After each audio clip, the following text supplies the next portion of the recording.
जय श्री कृष्ण चैतन्य प्रभु नित्यानंद श्री अद्वैत गदाधर श्रीवासदि गौर भक्त वृंद।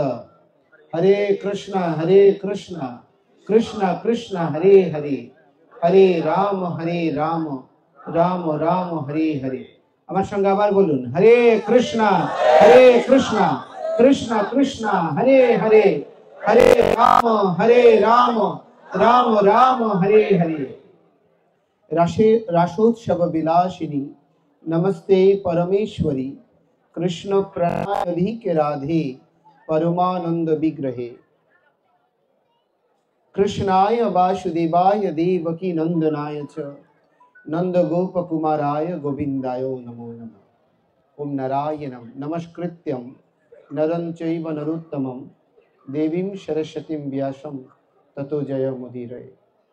आज के ঐতিহ্যবাহী রাঙ্গুনিয়া উপজেলার শান্তিনিকেতনস্থ এই রাসবিহারী মন্দির প্রাঙ্গণে পরমেশ্বর ভগবান শ্রীকৃষ্ণের লীলার মধ্যে অগ্রগণ্য সর্বোত্তম লীলা রাসলীলা উপলক্ষে আয়োজিত অনুষ্ঠানে উপস্থিত সম্মানিত সভাপতি, উপস্থিত রয়েছেন মঞ্চ উপবিষ্ট আমাদের শ্রী চৈতন্য দাস বাবাজি মহারাজ, উপস্থিত রয়েছেন আমাদের এই সনাতন জাগরণ আন্দোলনে আমাদের অনন্য সহযোদ্ধা শ্রীমান মিলন শর্মা মহোদয়, উপস্থিত রয়েছেন ভক্তমণ্ডলী, মমতাময়ী মায়েরা, জাগ্রত যুব জনতা, সকলের শ্রীপাদপদ্মে দীন অর্বাচীন চিন্ময় কৃষ্ণ দাসের ভুলণ্ঠিত দণ্ডবত প্রণতি জ্ঞাপন করছি। প্রথমে কৃতজ্ঞতা জানাই গভীর রাত্র অবধি আপনারা আমার সঙ্গে সঙ্গদান করার জন্য, এবং আপনাদের ভালোবাসা, স্নেহ এবং আপনাদের অভিবাদন সত্যি হৃদয়ে অনুপ্রেরণা প্রদান করে, সঙ্গে সঙ্গে দায়বদ্ধতাও বৃদ্ধি করে। মানুষ এত ভালোবাসছে, তার বিনিময়ে কি প্রতিদান দিতে পারি? আমরা তো সাধু মানুষ, আমাদের কোনো কিছু নেই, রিক্ত। তো সুতরাং প্রতিদান দেওয়ার মতো এই শরীরটা ছাড়া আর কিছুই নেই। এই জন্য আজকে আমার সুকচুরি রাসে যাওয়ার কথা ছিল, হারবাং রাসে যাওয়ার কথা ছিল, ওই প্রোগ্রামগুলোতে যেতে পারিনি, শারীরিকভাবে আর কুলাচ্ছে না। প্রায় 1200 কিলোমিটার পথ পাড়ি দিয়ে হাবিলাস দ্বীপ থেকে এখানে এসেছি। তো এই রাঙ্গুনিয়ার সর্বস্তরের মানুষের সাবলীল উপস্থিতি সত্যিই উৎসাহদায়ী। কিন্তু প্রশ্নটি হচ্ছে এই, আজকে এখানে হাজার হাজার লোক আছে, হাজার হাজার লোক মোবাইলে বক্তব্যগুলো ভিডিও করছে, কিন্তু আমি বলবো আমার কথাগুলো আপনারা হৃদয়ঙ্গম করুন, মোবাইলে বা স্থির চিত্তে। যেখানে যাচ্ছি অনেকে একটু ছবি তুলতে চায়, একটু সঙ্গে সামনে থাকতে চায়, কিন্তু আমি বলবো আমাদের যে মনোভাব, যে উদ্দেশ্য, যে পথ পরিক্রমা, তা যদি আপনাদের হৃদয় কন্দরে প্রতিষ্ঠিত করতে না পারি, তাহলে এই প্রচেষ্টাগুলো নিরর্থক এবং অর্থহীন। যে কথাটি বলছি, আজকে এই রাস উৎসব, স্বামী বিবেকানন্দ বলছেন যদি কেউ রাসের আয়োজন করে তাকে আঘাত করতে, মানে আমি ভদ্র ভাষায় বলছি না আর কি, মানে ঝাঁটাপেটা করতে স্বামীজি বললেন।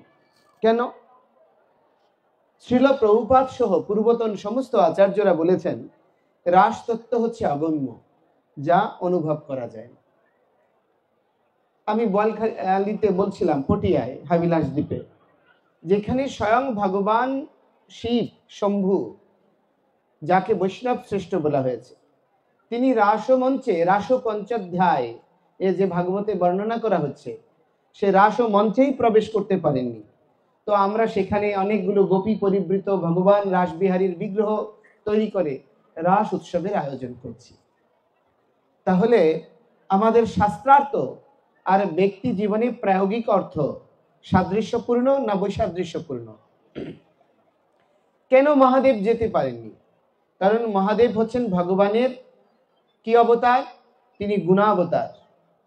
তো যতক্ষণ অবধি মানব শরীরে গুণের ক্রিয়া প্রতিক্রিয়া থাকবে, যদিও তিনি নির্গুণ, ক্ষীরাং যথা দধি বিকার বিশেষ যোগাৎ, কিন্তু গুণ স্বরূপেই তিনি তমগুণের অধিষ্ঠাতা। তো সুতরাং সেজন্য পুরুষাভিমান রয়েছে, এই জন্য তিনি রাসমঞ্চে প্রবেশ করতে পারেনি।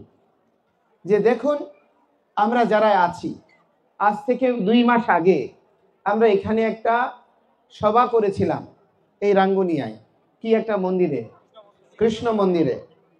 তো আমি আহ্বান জানিয়েছিলাম সবাই যেন সেখানে আসে, কিন্তু দুর্ভাগ্য যতগুলো মত বিনিময় সভা করেছি সবচেয়ে একটা দুর্বল সভা হয়েছে এই রাঙ্গুনিয়ায়। কারণটা কি? কারণ হচ্ছে কেউ বলল, প্রভু যাকে দায়িত্ব দিয়েছেন সে আমাকে মূল্যায়ন করেনি, আমাকে বলেনি, আমাকে জানায়নি। আচ্ছা, আরেকজন বলল, প্রভু উনি ভালো না, সুতরাং উনাকে কেন দায়িত্ব দেয়া হয়েছে। এখন প্রশ্নটা হচ্ছে, ভালোটাকে? আমি ভালো, আপনি ভালো, কেউ বলতে পারবেন আমরা ভালো? একমাত্র ত্রিগুণ মুক্ত পরমহংস আচার্য ব্যতীত আর মহাভাগবতগণ ব্যতীত এই জগতে কে ভালো আছে? ভালো থাকলে কেন এই ত্রিগুণাত্মিক জগতে আমাদের জন্ম হয়েছে? কেন আমরা জন্ম মৃত্যু জরা ব্যাধির চক্রে আবর্তিত হচ্ছি? সুতরাং আপনাকে বুঝতে হবে যে বাস্তবে এই জগতে আমরা কেউ ভালো নই। তো যেখানে আমরা ভালো নই সেখানে আমি অন্যজন খারাপ এই কমেন্টসই করা কতটুকু যুক্তিপূর্ণ? এটা কি যুক্তিপূর্ণ না যুক্তিহীন? তো সুতরাং আমরা কেউ নিজের দোষ না দেখে অন্যের পরচর্চা করছি, অন্যের নিন্দা করছি, মন্দ আলোচনা করছি, কিন্তু তার ভালো গুণটি কি সেটি আমরা জানি না। আমরা যে আহার্য গ্রহণ করি, খাদ্য গ্রহণ করি, এই খাদ্য কে প্রস্তুত করে বলুন তো? কে প্রস্তুত করে? খাদ্যগুলো কে তৈরি করে?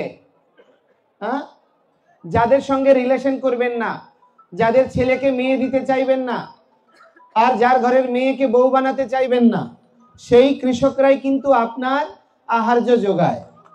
ঠিক বলছি না ভুল বলছি? আমরা তাকে মানুষ মনে করি না, কিন্তু আমি মানুষ বলে পরিচয় দেওয়ার জন্য যে জীবন জীবিকা দরকার, যেই জীবনী শক্তি দরকার, তার উৎস হচ্ছে সেই কৃষক।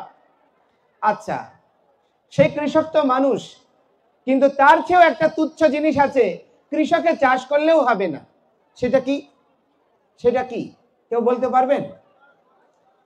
কৃষক তো একটা মানুষ, একটা প্রাণী, তুচ্ছ প্রাণী রয়েছে যাকে আপনারা তুচ্ছ মনে করেন। তার উপস্থিতি ছাড়া কৃষিকাজ চলবে না। সেটা হচ্ছে কেঁচো।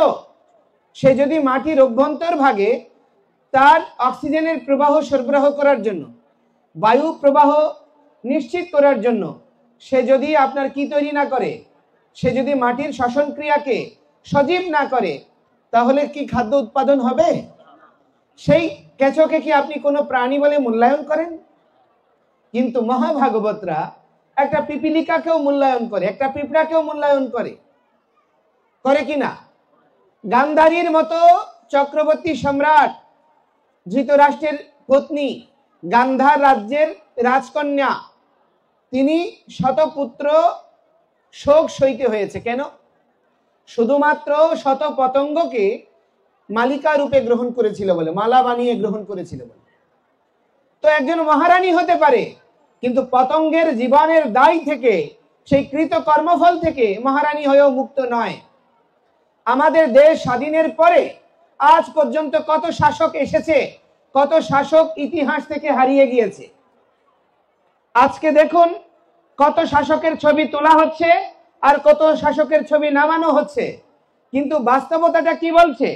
বাস্তবতাটা হচ্ছে অনেক শাসকের নাম গন্ধ মানুষ ভুলে গিয়েছে।